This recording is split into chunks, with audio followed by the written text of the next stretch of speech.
Hi there folks, it's James Marlay here, co-founder at Livewire Markets, and welcome to this asset allocation panel discussion as part of our 2026 Outlook series.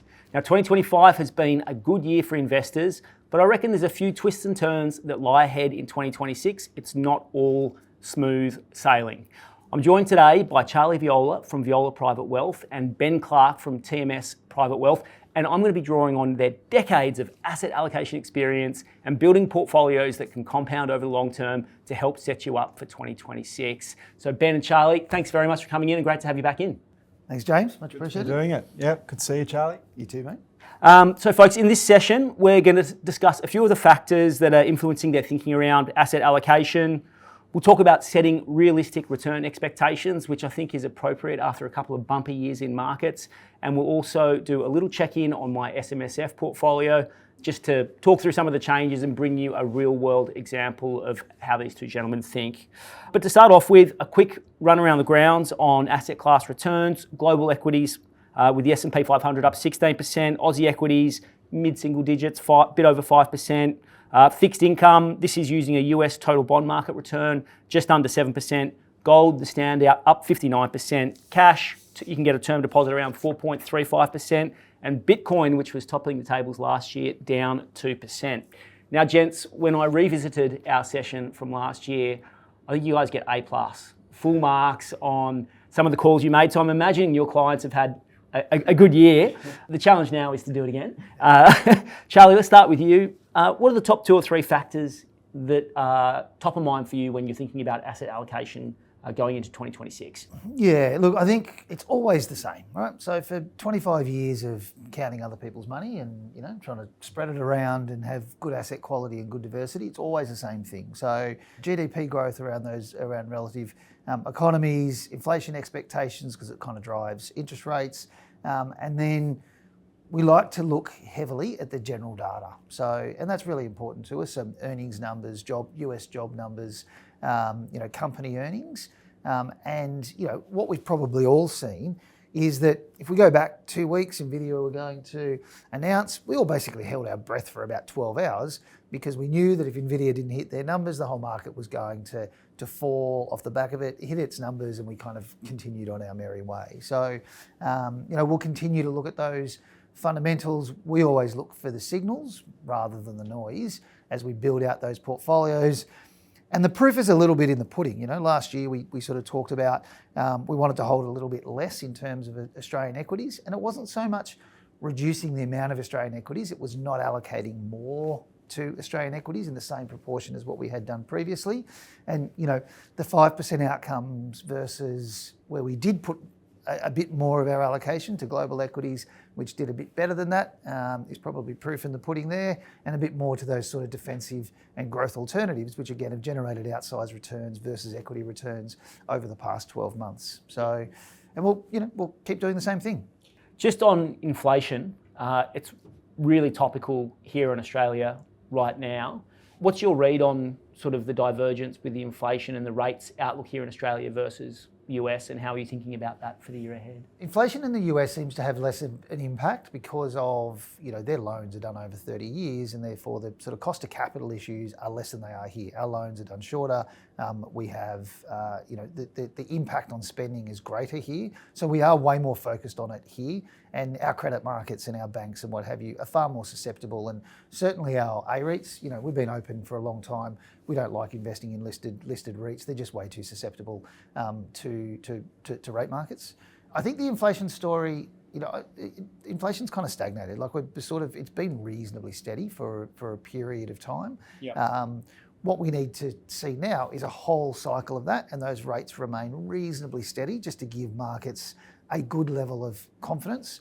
We do think that cost of capital is coming down, and should continue to come down over the next 12 months, and that augurs well for equity markets generally. Nothing is good when rates are high, right? So we want to see those rates continue to sort of be where they are and continue to subside over the next sort of 12 months. And that'll continue to give us confidence to invest in, equity markets and especially those kind of growth private markets. We're big ones for putting long-term capital into VC, PE, infrastructure, all which requires those rate cycles to remain reasonably stable. Ben, I'll bring you in.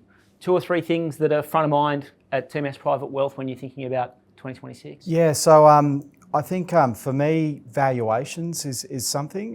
So if you go back to the start of this year the end of last year when we recorded this, I think we both sort of highlighted that the Australian market on a valuation basis had got very expensive. I was of the view that many of the stocks that we've held for years were trading on multiples I'd never seen them trade on before. So we had 25's been a bit of a weird year. You can sort of forget that we had this like really strong run in at the end of 2024, which was sort of unexplained and there was no real logic to. So if you fast forward to now, I'd say valuations in Australia aren't cheap, but they've got closer to their longer term averages. So I think one of the reasons the main reason in fact, I think our market's been, has underperformed the US. We can all talk about AI and big tech and that sort of stuff. It's more that the starting point valuations were really elevated. And now, like when I look at those same group of stocks, I'd sort of say they're trading on earnings multiples that we're pretty used to seeing, and they can diverge up and down. So I think going forward, we might get a better contribution out of Australia next financial year if this interest rate setting is under control. The second thing I'd say is like long-term bond yields, I think is something to keep your eye on. Australia's 10-year bond yield has nearly hit a 15-year high now. That's a bit of a worry that all asset prices ultimately are priced off long-term bond yields. Doesn't matter if it's infrastructure, property, shares, Bitcoin, whatever it is, gold. That is a headwind for markets at the moment. So we've gone just into this last month. It feels like markets, particularly locally, have readjusted to a different interest rate outlook, and hopefully that kind of calms now. Bond market's sort of happy where it is. The share market will take a breather and go back to focusing on earnings. And then I think on the alts part, the US has broken away from Australia. It's been a weird year where they're in a rate cutting cycle. We might have a rate hike next year. Let's hope not. I don't think we will. That augurs well for the alternative investments, particularly for the more global managers. Definitely seeing activity picking up. Secondary market trading's been quite strong going into the end of the year. The IPO market in America is open and in Europe.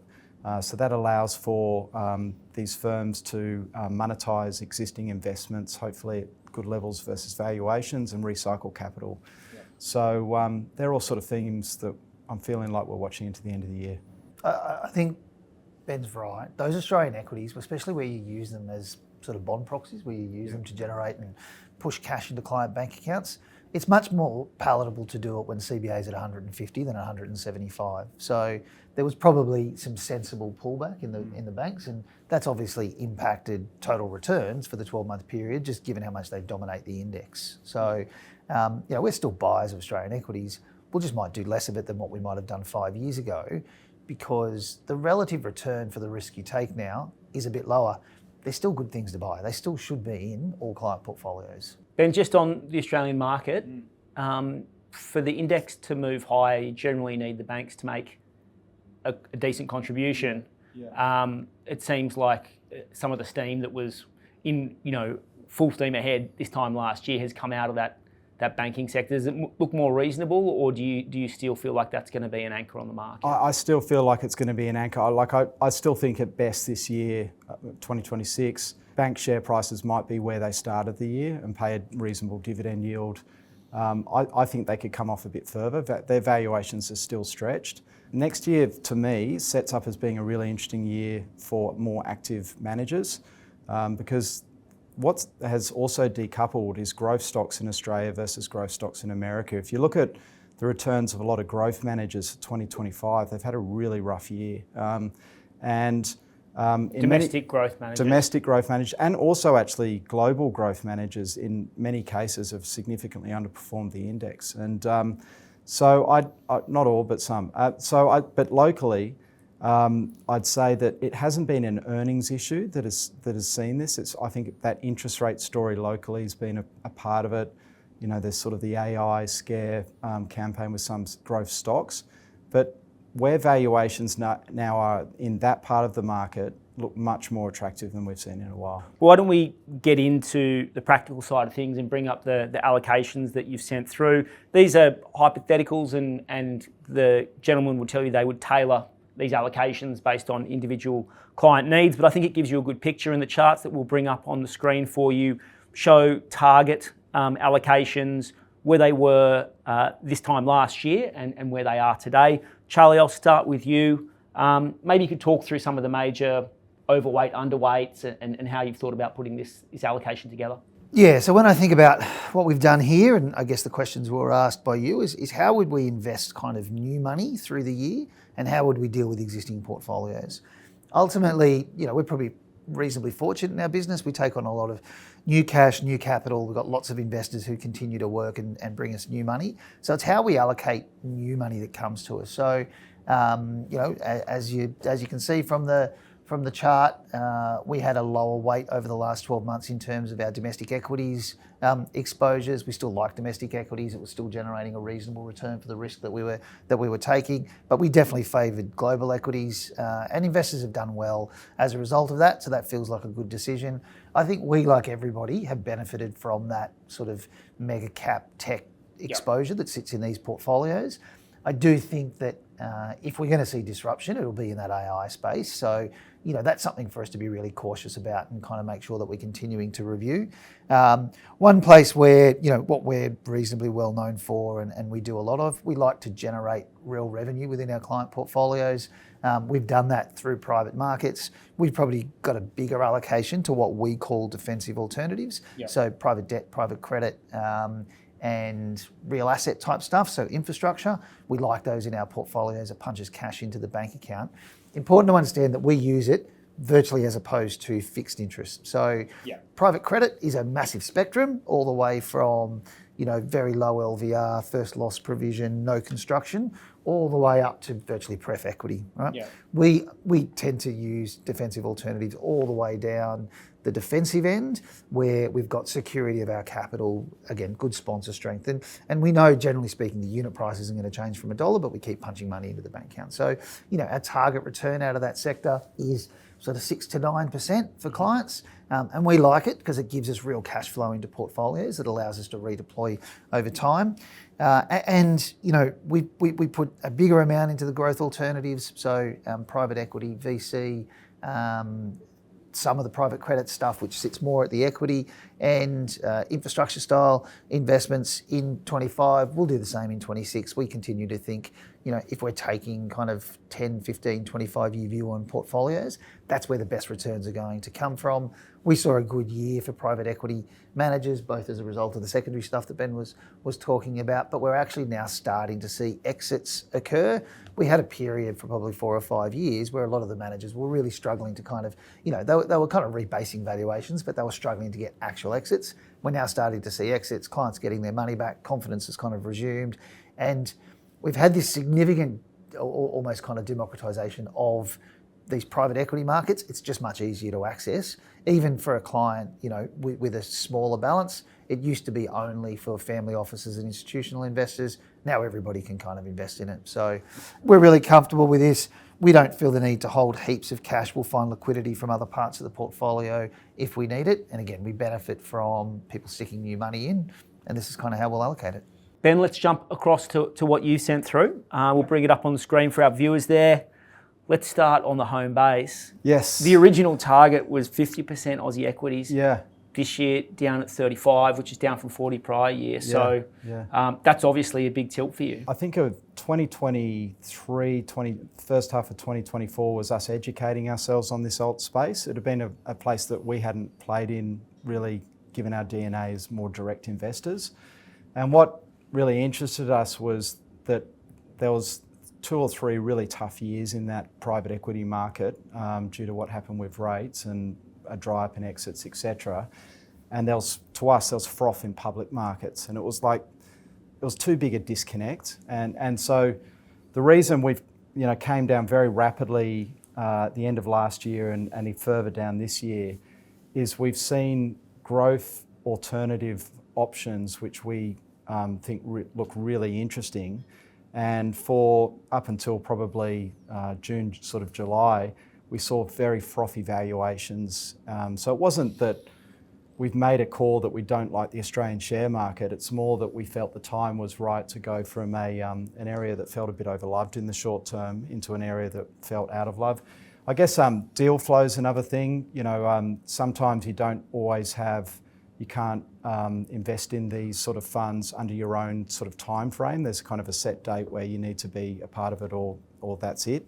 And there's been one that we've done this year that's fit into that box. So, but as I said, I'm probably more optimistic on the forward year than I have been for a while on the Aussie equity front. It's just been, and the growth alternatives. I mean, it's sort of been 14, 15 months, but they've significantly outperformed the Australian share market this year. So we're off to a good start. Global, look, it's not that we're adding to global. I think what we're doing is we're not trimming it. I still think the setup for global looks pretty good. It feels like such a hated bull market in America, and it's been because it's been driven by such a small part of the market. But they're in a rate cutting environment, despite all the press write-up about AI bubbles and all this kind of thing. Earnings momentum's been very strong in these big tech companies. It's not just a valuation uplift that we're seeing. It's being driven mainly by earnings. So we're happy to let that component of our portfolios continue to run and become a bigger part with the growth that they've experienced. Fixed income's been pretty static. So for us, that's more securities that are listed on the bond market that we've gone into. We get securities rolling off, and I would say that credit spreads really tightened up through 2025. You're getting into August, September, and on investment grade paper, like 5-6 years to maturity, you're looking at sort of low fives that you're locking in. We just did a deal at 7, so which is investment grade, 5.5 years, looks really strong. So that's an area that we've probably just maintained our exposure to. We've had a couple of deals that we've done this year in the growth component of our portfolio, which is why that is lifted. And defensive, we've allocated to one new defensive manager, and we're still probably stage 2 is familiarising ourselves with that part. My take on it is all the press beat up about private credit, I think, has just got completely out of control versus the industry has actually performed very well, I think. And you read these front page articles about one problem loan in a $40 billion book, and it feels like there's a bit of, I don't know what you think, Charlie, but it feels like there's a bit of a scare campaign out there. I think the industry does over time need to continue to increase its transparency and sort of go the path that listed shares did many years ago, but that'll happen, and we're open to looking at it. Manager selection in that space is actually really important. Yeah. So once was an investment banker, now as a private credit manager kind of thing. There are so many boutique private credit managers that, we would get 25 emails a week from somebody else sprouting a different loan book that they might have, or, private credit fund that they're trying to raise for. The manager selection stuff. So, that old saying that past returns is no indication of future returns is the biggest load of crap ever. Of course it is. We want to know what your process is. We want to know what your screens are. We want to know how you've performed when the debt has had to step into the shoes of the equity. So that manager selection stuff, and certainly where we invest, and where a business like TMS are going to invest, the reality is those managers are top shelf. And to Ben's point about markets over the next 12 months, whenever you have a rate cycle that's either steady or the cost of capital is going down, and you've got an earning environment where those earnings are really stable, it's good for investors, and that's what we're seeing now. And that's why you see, there's a fair bit of similarity between our asset allocation. We're happy to put people into things that go up and generate earnings over time. So what a novel concept. And that's how we generate returns. One of my least favoured sayings, or most hated sayings, is, I don't want to invest because markets are at all-time highs. Well, they actually have to be at highs for you to have made money. Yeah. Otherwise you've not made money. So that's not the determinant. The determinant is, what are the earnings doing and what do the fundamentals say? And we're actually in a pretty good space. I think the other thing is, as an advisor, it's not just placing money in these funds, it's then continuing to monitor the funds, the people who are a part of the, if you saw people leave that were there when you first went in, that's a red flag. So it's not like the job's done once the money's gone in. And as Charlie was saying, like the liquidity options and the democratisation's got so much better. So you can make changes in this part of your portfolio.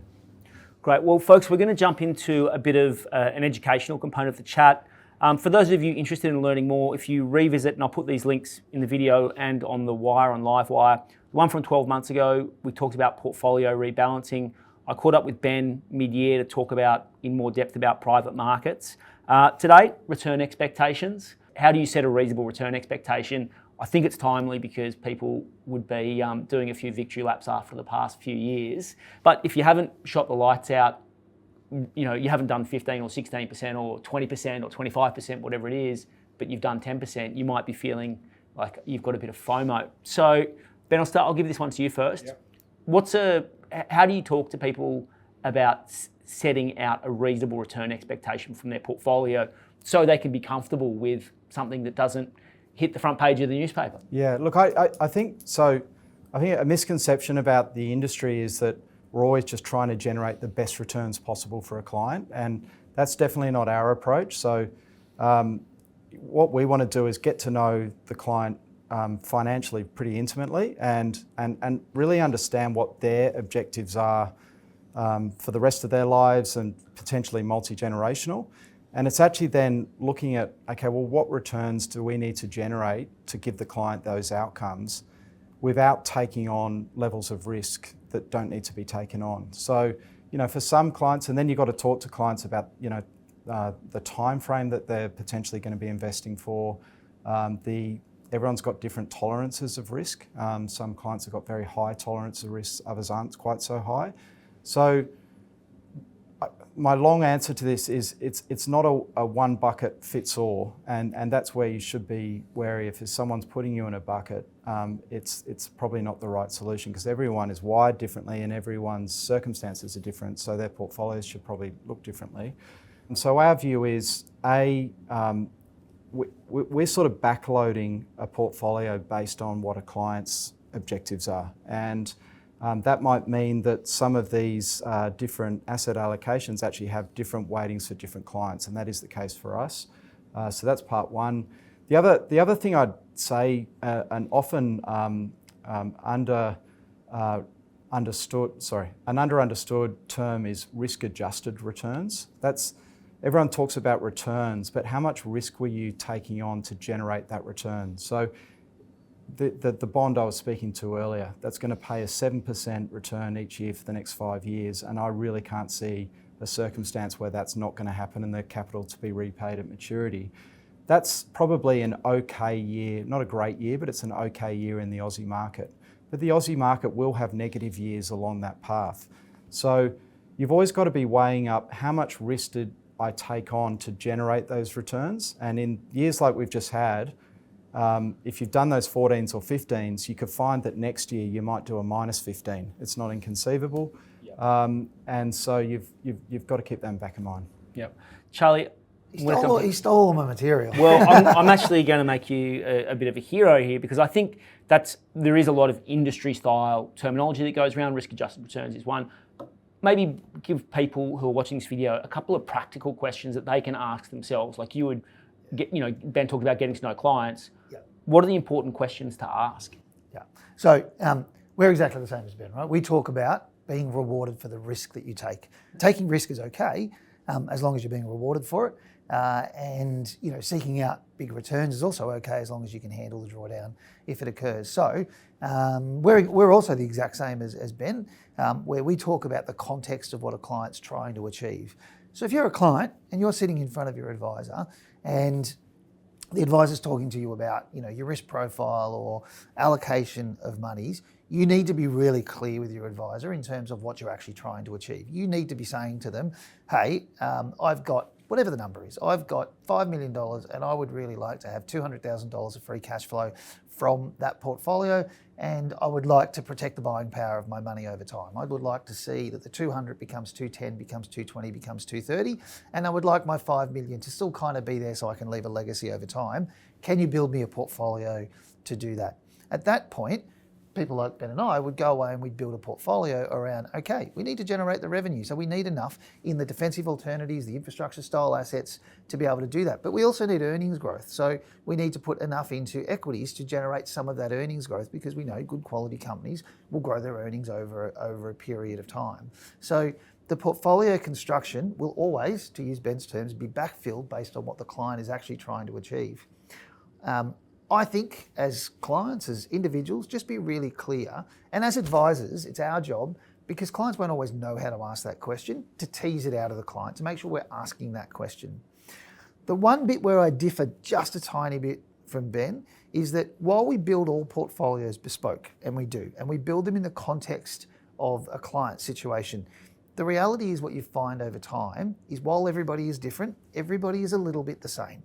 I've been doing this for probably 25 years, and what I've found is that everybody wants you to protect their capital, generate revenue through the cycle so they can buy bread, milk, rice, race cars, whatever it is that they do with their money, and they want growth. And they want growth in two ways. They want earnings growth so that you can protect the buying power, and you want capital growth so you can protect the legacy of the capital. So when we educate clients about what's feasible, unfortunately, we've had a period of 15 years where markets have done nothing but go up. We've had emergency low interest rates. We've had multiples blowing the roof off. We've had these mega cap tech companies where the subscription numbers have run significantly. So we've all become accustomed to returns of significant double digit. We try and educate clients that if we can generate 8 to 10 to 12% annually over the medium term, and some years will be better and some years will be worse, they're good outcomes, especially where about half of that's going to be income and the other half is going to be capital growth. If we can do that consistently over a really long period of time, protect your capital, be well diversified, then the long-term application of the money will be really positive for every investor that we have. Yeah. Okay. One other tip I give, Jimmy, to viewers is one thing I've often found is potentially a husband and wife might think very differently about this, and it's having a conversation together about what we're trying to achieve with this money in tandem with seeing a financial advisor. If one were to pass on, is the portfolio appropriate for the potentially less risk averse partner, or vice versa? I think we both deal with generational money. There's a time also when you want to start to think, well, we've got more capital than we're ever going to need, and we're generating more income than we're going to need. How do we invest this for the next generation? And starting to talk to kids at the right point is a good thing to do as well. The best education we think anyway, the best education we can provide is what is your money actually going to produce? What we do for every client every year is we actually give them a revenue schedule. So we give them a list of every asset that they've got and the level of revenue that's being produced by that asset. So they can very clearly see how much cash is expected to be generated over the next 12 months.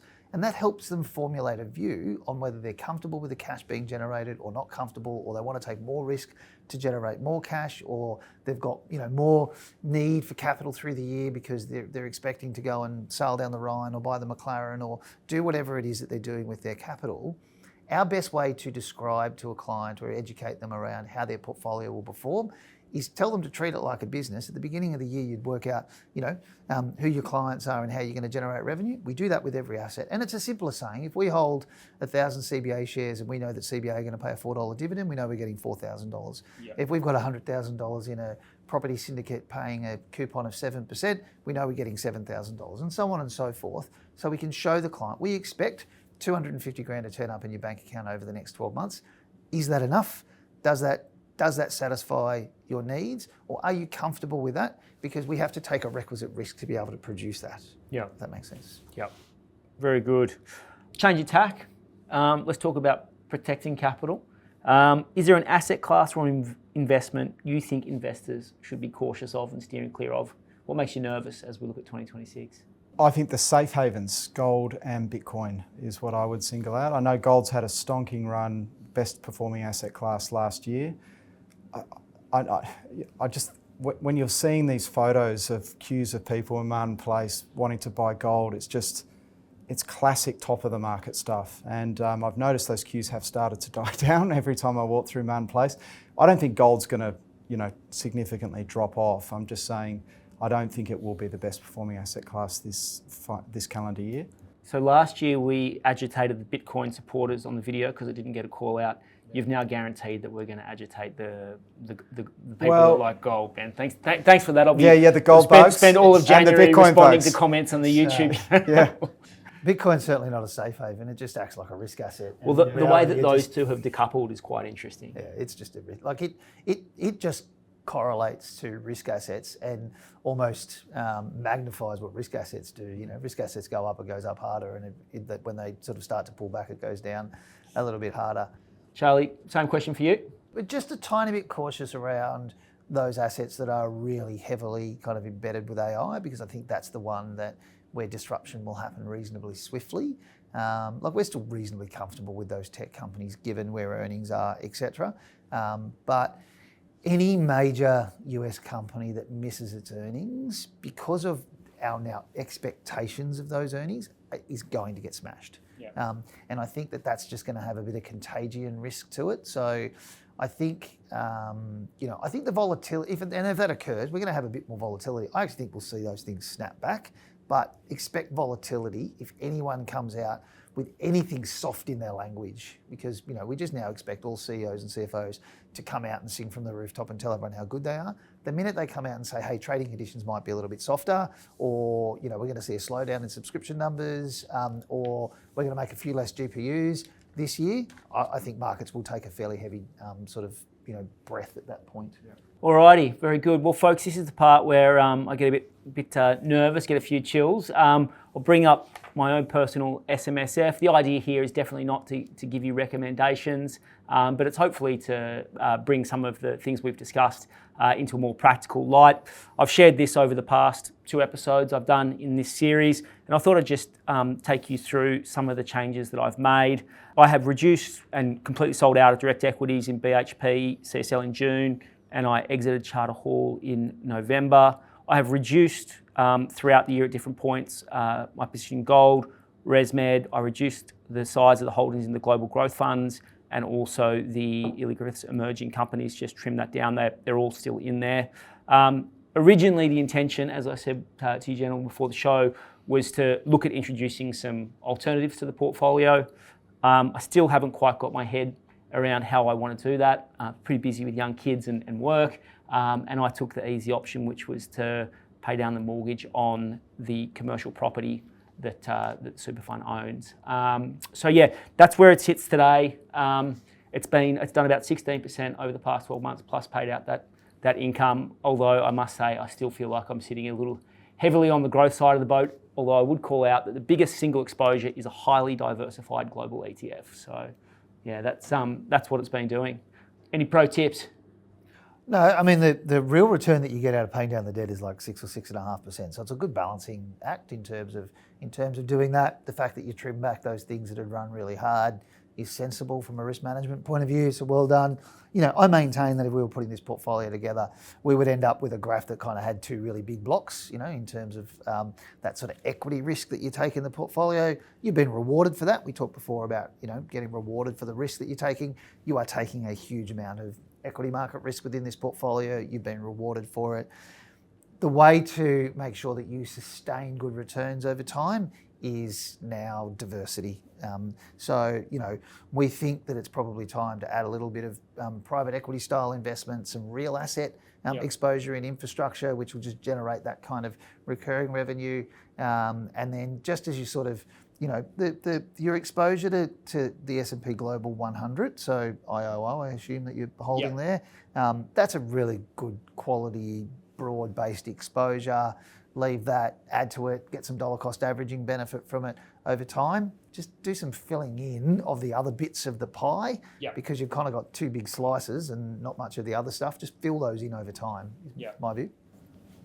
I'd agree with all that. Although I would say you've got 20 years on your side, Jimmy. So, there'll be drawdowns in equity markets. There'll be multiple drawdowns over that time. But, if you are probably sort of eyeing 5 years away from needing to start generating a revenue stream from this, you'd be restructuring faster. So I agree with everything Charlie said there.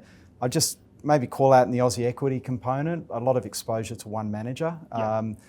Great manager, so it's not a criticism of the manager, and I know the guys well. They're really good managers, but maybe it's diversifying that a bit. And I'd say at the moment, with the sell-off that we've had in growth on the Aussie market, maybe there's an opportunity there to pull a bit of money out of the small caps and go into an unloved part and just diversify manager selection. So that would be my only thing I could add, apart from over time building in some PE. But as I said, you're young, sprightly age, you're younger than me, so maybe got time. I was going to say 20 years, he's got you retiring at what, 78? Maybe I'll make that I'd probably take a bit more of your winnings out of gold if I was honest. I think that's kind of where it's at now, and I'd be taking those winnings, and because I think the same time frames, those 20 or 25 years, PE will produce the best returns over that time just by the nature of the asset class and the types of companies. I'd take the winnings, apply it to your time frame, which is really long, and stick that into good quality private equity managers who are proven to do a really good job, and kind of close your eyes to the short-term movements, because who cares? We care about those long-term outcomes. So that's going to be my New Year's resolution, is to be sitting here in 12 months' time and to be able to show you guys that I did the diversification piece. But as always, thank you both for coming in. Appreciate all the time that you put into preparing and being so open with how you're thinking about markets and how you're investing across your client portfolios. Thanks, Jimmy. Thanks for having us, mate.